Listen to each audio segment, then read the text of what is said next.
In late 1973, after the military coup of Augusto Pinochet, a political activist, Bautista van Schoen, was captured by the government. Hippolyte van Schoen was tortured mercilessly by his captors. In response to his tortures, van Schoen declared, "You don't know what you're torturing me for, but I know what I'm dying for." Van Schoen's attitude was emblematic of the movement of the revolutionary left, or MIR, Chile's small Guevarist organization. The MIR tried to establish a socialist republic in Chile by relying on popular power until 1973. After the coup of Augusto Pinochet, MIR struggled valiantly to overthrow the military regime. However, despite MIR's ultimate commitment to grassroots socialism and dedicated struggle against Pinochet, the MIR was hemmed in by a divided and reformist left before 1973 and an overpowering military regime afterward, thus unable to take power. The Chile in which the MIR was formed was a country that was very much dependent on U.S. imperialism. Its large copper industry was owned by U.S. corporations. The Chilean bourgeoisie was tied by 1,000 strings to U.S. imperialism. Furthermore, there was a gross inequality between the dominant classes and the proletariat. Unions and workers' parties had suffered persecution and been banned several times. The peasantry, especially the Indians, suffered under the weight of an age-old land fortuna and hunger for land. In 1964, a coalition of leftist parties running Salvador Allende for president was defeated in the elections with some help from CIA money. The presidency instead went to Eduardo Frei and his right-wing Christian Democratic Party. The Christian Democrats had to confront the gross inequalities in land, society, and underdevelopment of Chilean society. This was at a time when the message of the Cuban Revolution was resonating throughout Latin America as a viable alternative. In response, Frei and the Christian Democrats proclaimed a revolution in liberty that was going to modernize Chile and take the wind out of the sails of the left. Chile received millions in U.S. aid through the Alliance for Progress. A great deal of this money went to strengthen Chile's military. Frei even went so far as to propose a partial nationalization of the copper mines. It was hoped that this revolution in liberty would undermine the socialist left and modernize the country. However, tepid attempts at land reform only whetted the appetites of the peasantry. Labor remained committed to the left. The urban poor continued to put pressure on the system. The reforms failed in their objective and led to splits in the Christian Democratic Party. Despite Frei's rhetorical commitment to democracy, his government resorted to repression to put down mounting strikes, land seizures, and student activism. Many Christian Democrats grew frustrated by the failure of reform, and the repression broke away. Politics in Chile was growing increasingly polarized. In 1970, when presidential elections came again, the Christian Democrats were split, and a leftist coalition under Salvador Allende came to power, promising a peaceful transition to socialism.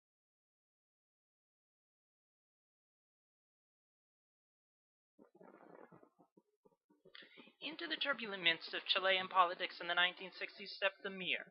The founders of the MIR were two figures expelled from their respective parties, Miguel Enriquez from the Socialist Youth and Luciano Cruz from the Communist Party.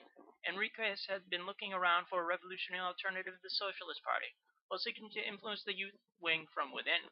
Enriquez's efforts to gain influence in the Socialist Youth in 1964 led to a blatant attempt to split the party, and the General Secretary promptly expelled him. Enriquez and his co-thinkers joined up with others inspired by revolutionary Cuba and founded their own movement. From August 13th through August 15th, 1965, the foundations of the movement of the revolutionary left were laid at a meeting in Santiago. The MIR was a heterogeneous movement from the beginning, being made up of Leninists, Socialists, Trotskyists, and Anarchists, to name just a few. The participants shared a singular admiration for the Cuban Revolution and a desire for revolutionary change. The declaration of the principles of the MIR laid out their worldview and political program. The MIR is organized to be a Marxist-Leninist vanguard of the working class and oppressed layers of Chile who seek national and social emancipation. The Trotskyist element of the MIR was seen in their advocacy of the permanent revolution. The MIR believed that the struggles for national liberation and agrarian reform had been transformed through a process of permanent and uninterrupted revolutions into social revolutions, demonstrating that without the overthrow of the bourgeoisie, there is no possibility of national liberation, and full agrarian reform democratic tasks that are combined with socialist measures. Lastly, the MIR differentiated itself sharply from the leftist parties that would make up Allende's coalition. The MIR rejects the theory of the peaceful road because it politically disarms the proletariat and is implacable. The rejection of the peaceful road was not due to a thirst for violence, but because the bourgeoisie itself would not follow this road, but would resist rather than peacefully give up power. This position would later prove to be an obstacle to any thought of joining Allende's popular unity. The Mir's heterogeneous makeup was leading to early fissures. For some members, the Mir's reluctance to immediately launch armed struggle led to the formation of a splinter group. In 1967, a group of Trotskyists led by Louis Vitale left the Mir. The result of these expulsions, in the words of Eddie Kaufman, resulted in the Mir becoming a Guevara's model of revolution as expanded upon by Regis Debray. Despite the splits, the Mir grew rapidly and launched a number of actions. The Mir formed a political military group that was engaged in military and clandestine activities. By the Allende years, this was expanded to include the distribution of propaganda and political mobilization. Mir also formed a student wing, a shantytown wing, and a revolutionary peasant movement, MCR. There were some attempted guerrilla activities in the manner of the Tupamaros that were carried out. However, this was largely stopped by Allende's assumption of the presidency. Although the Mir had seemingly clear road to power, the election of Allende, an avowed socialist in alliance with the Communist Party, leading a peaceful transition to socialism, presented a dilemma. Without ditching over their program, how is the Mir to respond to Allende's election? To probe these questions, it is necessary to look at Allende's Popular Unity Coalition and the contradictions it contained.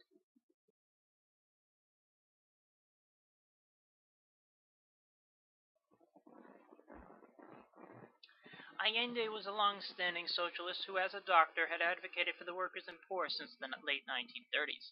He was seen as a champion of the poor and had run for the presidency several times. Despite the repression that Allende and the left occasionally suffered, he remained committed to the peaceful road of socialism. Although Allende was a member of the Chilean Socialist Party, he was in many respects on its right wing and closer in viewpoint to the Communist Party. The Communist Party had been formed in the early 1920s and was a member of the Communist International. The Communist Party had deep roots in the working class in Chilean society. However, the Communist Party was ideologically and organizationally committed to legality and the peaceful road, not armed struggle. When the Communist Party joined Allende's Popular Unity and served in his government, they remained the most legalistic of the coalition. The Socialist Party, on the other hand, was not so homogeneous. The Socialist Party had been formed in the early 1930s in opposition to the Communist Party's gradualism. This is actually quite ironic. Historically, Communist parties were formed in opposition to Socialist parties that remained committed to a peaceful road for socialism. The organization was incredibly diverse by the 1960s. It included members who were barely distinguished from moderate Social Democrats to revolutionary Marxist-Leninists, close to the movement of the revolutionary left, and advocating armed struggle. In the 1960s, with Frey's reforms, the Socialist Party was pushing to the left, while the Communist Party was supporting Frey's progressive legislation. By 1966, the Socialist Party was moving even further to the left, and making revolutionary postures and supporting armed struggle. Allende, on the other hand, was reaching out to bourgeois parties. Yet the left wing of the Socialist Party was a minority, but it did seek common cause with the movement of the revolutionary left at times. Allende himself had family ties to the movement of the revolutionary left. His nephew was a leader, and felt a sort of emotional attachment to the group. Despite all this, the growing class struggle led by the late 1969 to the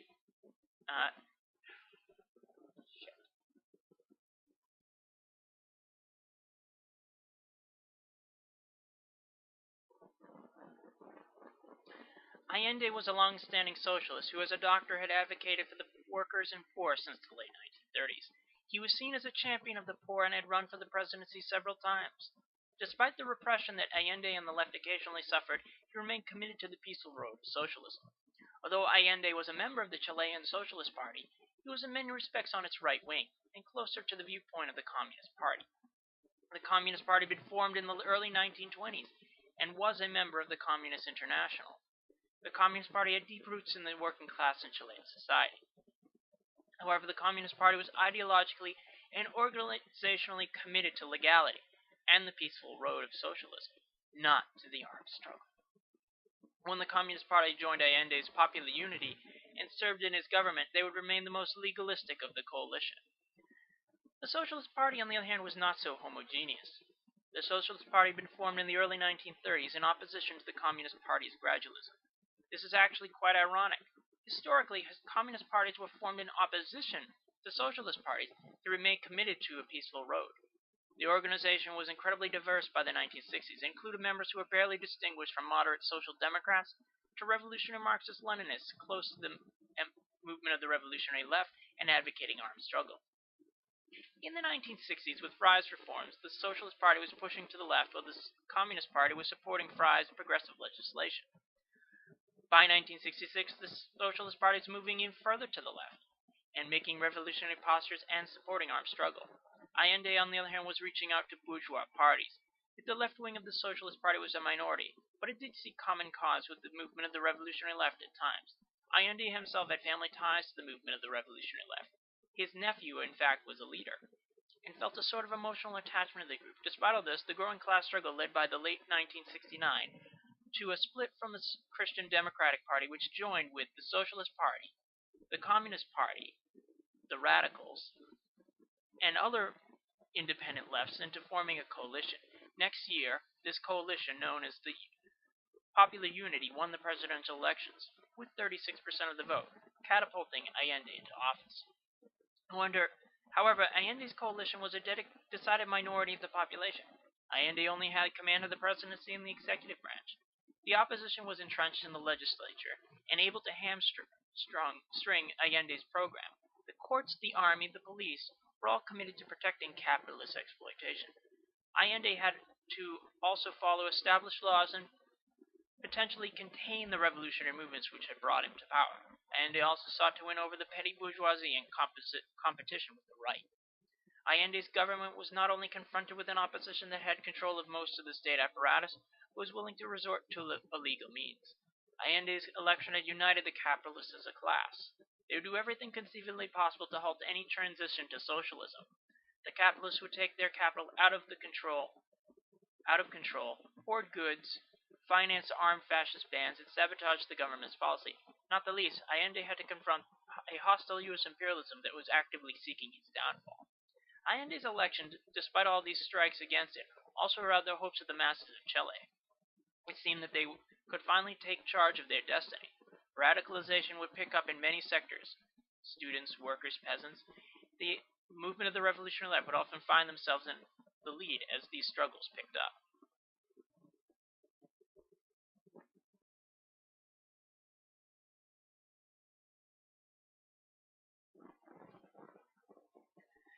The movement of the revolutionary left had developed in the shadow of the Cuban Revolution, which offered a way to power: armed struggle.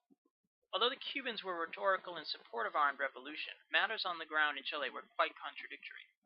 On the one hand, Mir General Secretary Miguel Enriquez had gone to Cuba in order to receive military training and was connected with Cuban intelligence. Yet Cuba was tied to the Soviet bloc and its conservative communist parties. These parties, including the Chilean, were annoyed by Cuban backing for radical armed groups in their own countries. The Mir was not tied to the Soviet Union, and in fact denounced the Soviet invasion of Czechoslovakia in 1968, an action which Castro defended. Cuba was ideologically close to the movement of the revolutionary left, but was reluctant to provide arms. This meant the movement of the revolutionary left had to support its own activities. Enriquez was moving the movement of the revolutionary left in the direction of limited armed struggle and direct action in the late 1960s. This was done via bank robberies to fund its guerrilla camps. While these actions advertised the Mir's existence, the organization was outlawed by the Fry government.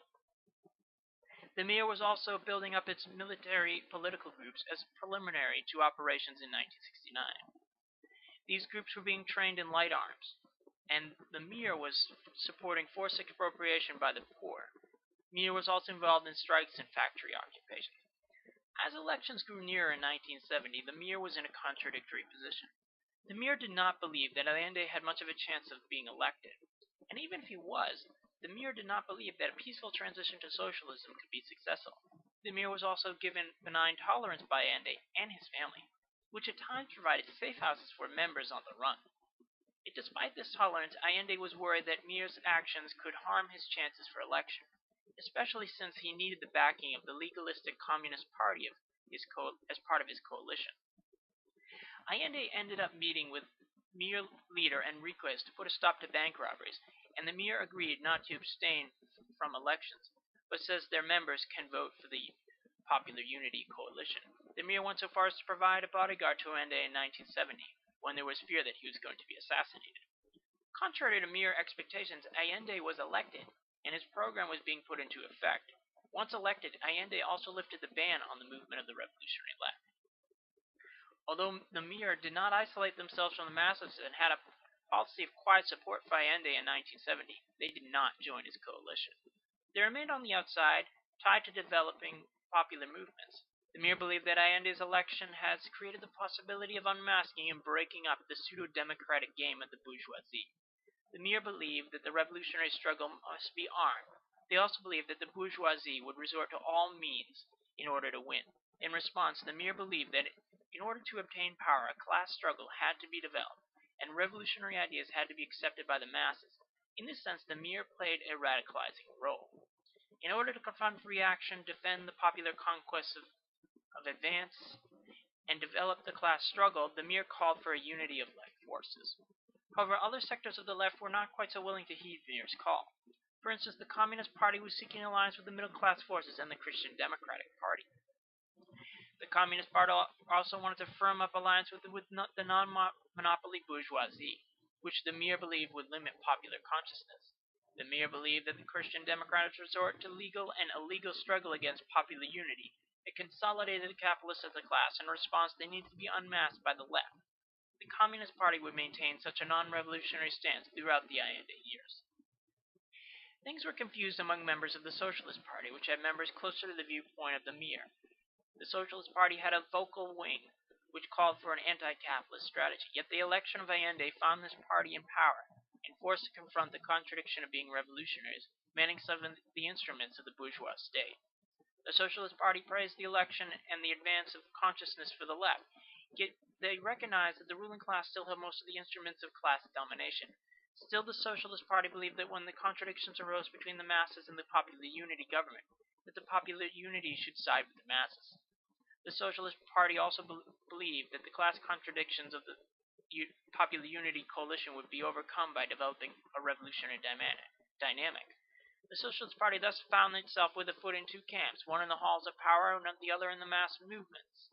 It was a balancing act that would ultimately prove unsuccessful.